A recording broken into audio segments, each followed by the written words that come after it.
જુઓ આજે આપણે સૌપ્રથમ તો લાલાના દર્શન કરી લઈએ.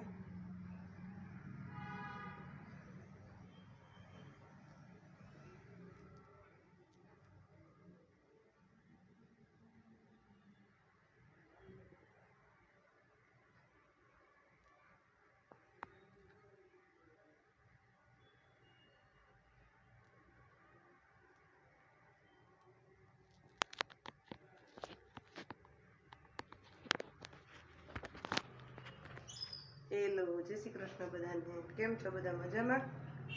તમારા બધાનું સ્વાગત છે મારી ચેનલમાં. તો આજે આપણે સૌ પ્રથમ તો લાલાના દર્શન કર્યા અને હવે આપણે હવેલીના હિંડોળા પણ કરશું.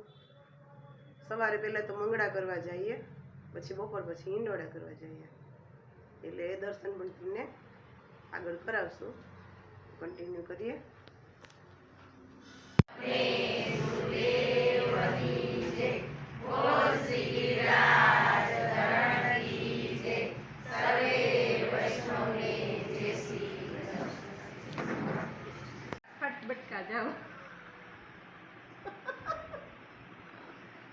ચાલો બધા જમવા.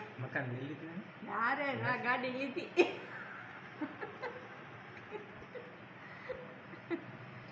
જો આજનું મેનુ છે ભીંડાનું શાક, દાળ, આમાં છે ભાત, અત્યારના છોકરા રોટલી અને ટીંડોરા મરચાંનો સંભારો. આ છે આદુનું અથાણું, આ છે ગોળકેરીનું અથાણું અને ચાલો બધા જમવા. આ છે છાશ. છાશ તો જોઈએ જ આપણે ગુજરાતી લોકોને.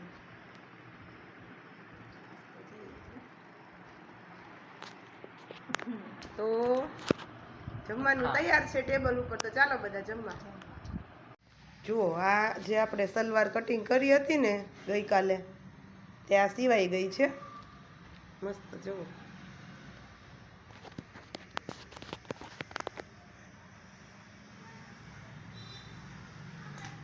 અને આ છે ને આ બધી એક બેનનો ઓર્ડર આવ્યો છે મારે કે બધી સલવાર જ સીવવાની છે. જુઓ, કારણ કે એણે કુર્તી તૈયાર લઈ લીધી છે એટલે પછી એના નીચે સલવાર તો જોઈએ જ.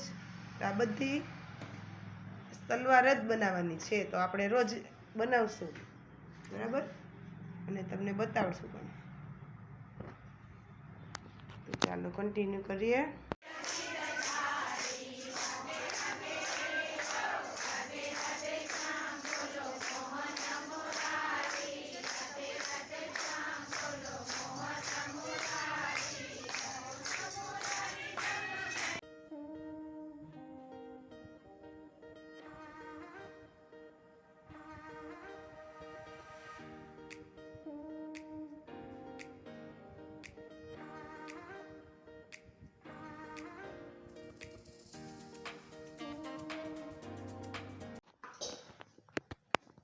હા, તો આજના બ્લોગને આપણે અહીંયા જ એન્ડ કરીએ અને મળશું નેક્સ્ટ બ્લોગમાં.